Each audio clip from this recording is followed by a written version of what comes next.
Yo, are we live? I think we're live. What's up, folks? How's it going? It's January 29th. You all know who I am. This is my take for the night. I'm going to talk about a few things. I want to start with this ridiculous challenge. It's not the Tide Pod challenge, but it's something even more ridiculous. And you may not have heard of it, so prepare yourselves.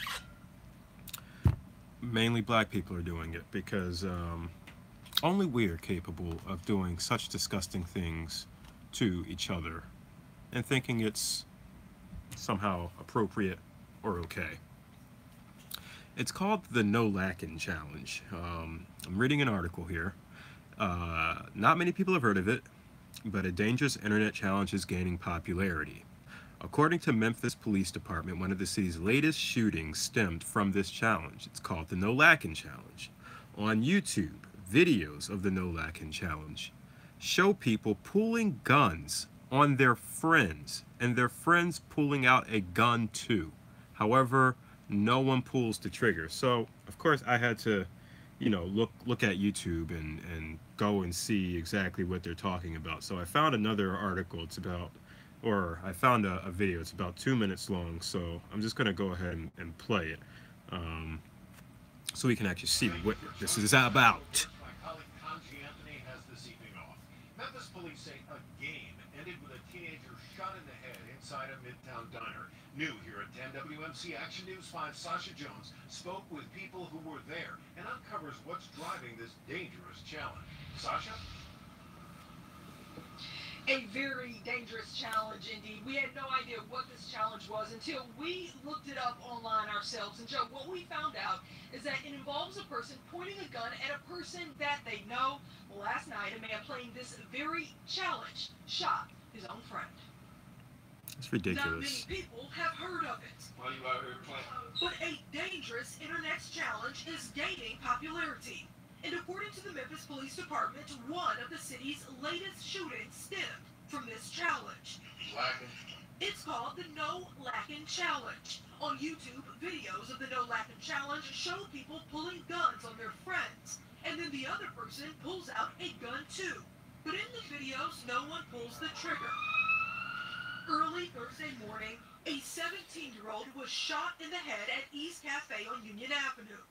According to this affidavit, 21-year-old Sherman Lackland was sitting in a booth with two people he knew playing the No Lackin Challenge when Lackland reportedly accidentally shot his friend. A real loud bang, and I seen the guy sitting across from the ball was up. Thomas Fitzpatrick was inside the restaurant when the shooting took. All right, so human beings, black people. Let me talk to my people real quick for just a second. I don't even know what to say. This is like the epitome of stupidity. I thought the Tide Pod challenge was bad enough, but at least there you're punishing yourself. Now you're not only punishing yourself, you're putting other people at danger. I'm sure, innocent bystanders. I mean, this is just ridiculous. So going off of what this news report was saying, so real loud bang. Thomas Fitzpatrick sees the guy fall on the floor. Fitzpatrick said 3 men were all sitting together when the teen was shot. After the shooting, Fitzpatrick and Lackland was visibly upset and distraught. He started grabbing him and telling him to get up, and then he was kind of mad and was swinging stools and stuff. Lackin is now facing charges after playing a game some say should never be played again. That's not what they're made for, and they shouldn't be having guns in the first place, Rebecca Birch said. Again, an excellent reason why we need gun control, because we have idiots all over the country that shouldn't have guns for any reason. They probably obtained them illegally in the first place. So here they are with guns playing this stupid game. Like this boggles my mind to no end. It really does. So it's something you shouldn't tamper with, Westmore said. It's too many kids being killed as it is. At last check, the victim is in critical condition. So there are many other videos out there of this no lacking challenge. Here's another article. Let's check this one out. A 17-year-old boy is fighting for his life So at that's a Tennessee probably hospital Saturday. that looks like it's the same article basically, or the same news. This 17-year-old, but I mean, this is just ridiculous. Black people, get it together. If Black Lives Matter, then stop with this nonsense. This is stupid. All right, let's end this one. Let's nip this one in the bud right now. Hopefully, it's not really going viral. I mean, the fact that there are already multiple YouTube videos out there is just ridiculous, man. Come on. There's so many better things to do with your life than to go point a gun at your friend for fun. Are you kidding me? This is stupid. So anyway, I don't want to talk about that one anymore. Let's talk about my second topic. Let's go to dinosaurs. How about that? Let's talk about things that are completely dead. I love this. Few fossils have been unearthed from the last days of the dinosaurs, between 166 million years ago, on the continent. Scientists say that the dinosaur, which lived about 80 million years ago, is an incredible discovery. The giant plant eater was the length of a school bus. So that's an artist depiction of what is known as the Mansorosaurus. It's a new species of African titanosaur, which apparently solves a Cretaceous era mystery. The 14,000-pound titanosaur rumbled across the African landscape during the final days of the dinosaur. Its discovery is answering a long-standing mystery about dinosaur evolution at a time when Earth's continents began drifting further and further apart. I find this story interesting. I grew up, I used to love dinosaurs. I was a huge dinosaur fan, a huge Jurassic Park fan. It's one of my favorite movies, the original, as well as the Lost World and even JP3. And now with Jurassic World out now, I love them. I remember when I first sat in Jurassic Park. I think I was with my grandma. I was, gosh, had to be in elementary school back in, who was it, 94, 95, 96-ish, when Jurassic Park first came out, and did a whole bunch of book reports. Thought I was going to be a paleontologist, but I am so glad I did not go that route, because I can't imagine how boring it has to be and laborious it has to be, scratching around in dirt looking for dinosaur bones. But when you come up with these awesome findings, of course they don't look like this, they just look like dinosaur bones, as you saw in one of the earlier pictures from this video.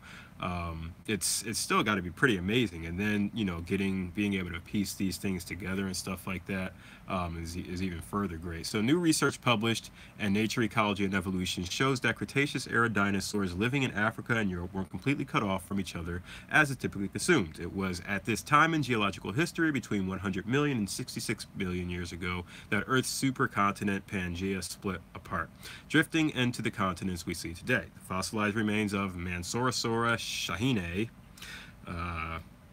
found in Egypt's western desert, suggest dinosaurs living in Africa and Europe weren't as isolated as previously thought. This is a pretty long article that I'm reading from Gizmodo. I will not bore you out with the details. If you want to read more about it, please do. But basically, it was a titanosaur, which is a subgroup of sauropods, giant four-legged. So you think about like Brontosaurus, the Apatosaurus, things like that. Long-necked herbivores were very common during the Cretaceous. As a matter of fact, most of the movie Jurassic Park has dinosaurs that come from the Cretaceous era, so I believe it should have been called Cretaceous Park. But anyway, I told you I was going to be a paleontologist. Examples include the Argentinosaurus, Dreadnoughtus, and the mind-boggling massive Patagonia, blah, blah, blah, blah. Yeah, I'm not even going to try and pronounce that. But apparently this Mansorosaurus was about the size of an African elephant and measured the length of a school bus. So not really that big, I guess, but pretty heavy. Still pretty cool. During the early dinosaur era, the Triassic and Jurassic, our planet featured a giant landmass called Pangaea. The supercontinent began to drift into separate continents during the Cretaceous. Needless to say, this had a profound effect on the dinos who were suddenly split apart. And if anyone remembers, oh gosh, now I'm having flashbacks to another dinosaur movie I used to love, The Land Before Time, and just remembering, those were brontosauruses, right, or brachiosaurs, when they, when the little foot, oh gosh, got split up from his mom. Okay, I'm gonna have really bad memories. That movie was really sad for some reason. I can't remember it all, but I remember some parts of it were just really sad. And then his parents had passed and he didn't know it. Oh my goodness, I can't. I gotta stop thinking about this movie. I'm triggering myself here. All right. So anyway, yeah, the supercontinent began to drift and separate into continents during the Cretaceous. Needless to say, this had a profound effect on the dinos. Owing to the poor fossil record, paleontologists weren't sure how separated African dinosaurs were to their neighbors.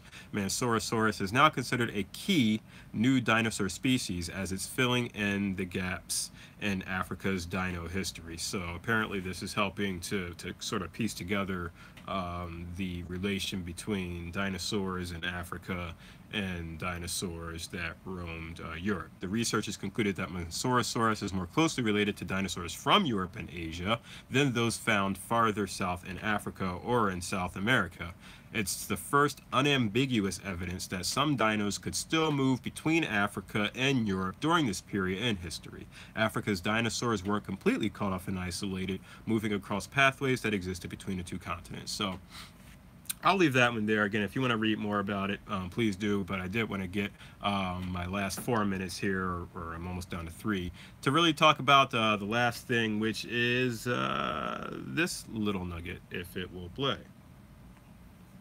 It's not the way you do your hair, but it's you I like. Now I'm really going to cry. I feel like I'm just playing things from my childhood right now. So basically, Tom Hanks is going to be playing Mr. Rogers in a biopic called You Are My Friend.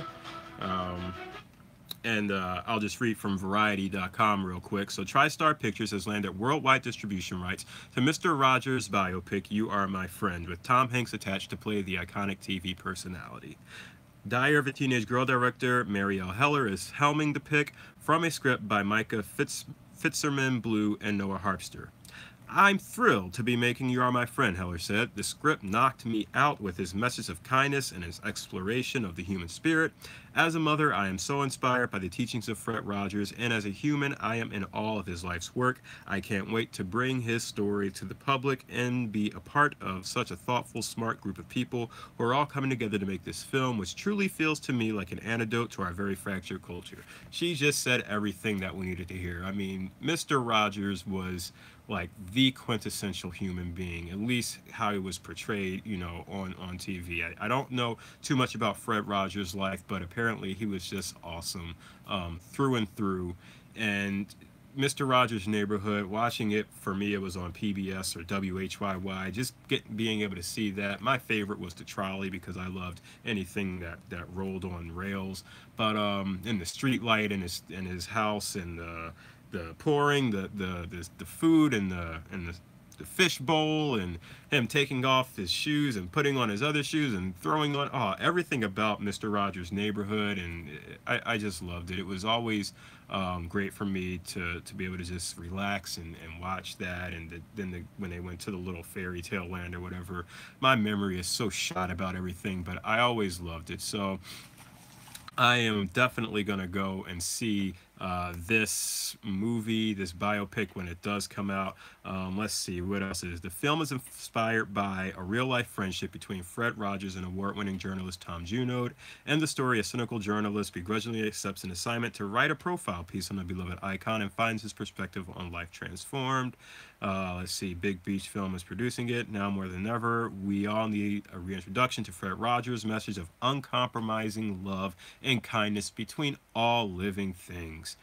Mary Heller is the perfect visionary filmmaker, yada yada. And then, of course, bringing in Tom Hanks. Tom Hanks is just a great actor. I mean, he can do no wrong. I saw him recently on an episode of Saturday Night Live doing Black Jeopardy, and he was just like spot on. You just can't do much better than Tom Hanks, from Forrest Gump to Castaway, to what was the latest movie where he was Captain Phillips. I loved his acting in Captain Phillips. My goodness, he's a great actor. So Hanks is hardly a stranger to playing real life personalities. And last year's The Post, which I have not seen, which was recently nominated for Best Picture at the Academy Awards, so I will have to watch it now.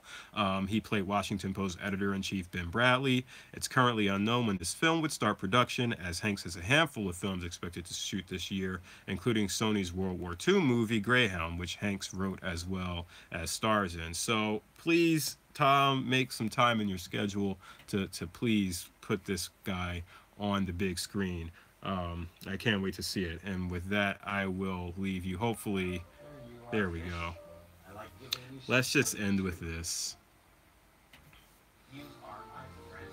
You are special. You are my friend. You're special to me. You are the only one like you, my friend. I like you in the daytime, in the nighttime, anytime that you feel's the right time for a friendship with me. You see, can you spell friend? Friend. Yes. You are my friend. You're special to me. There's only one in this wonderful world. You are special. It's not so much what we have in this life that matters. It's what we do with what we have. Yes. The alphabet is fine, but it's what we do with it that matters most. Making words like friend and love. That's what really matters. Well, that's all I got for you today. Remember what really matters, folks. Friends and love. Make friends and love others. And that is how I'll end today's take. I'll see you all tomorrow. Goodbye.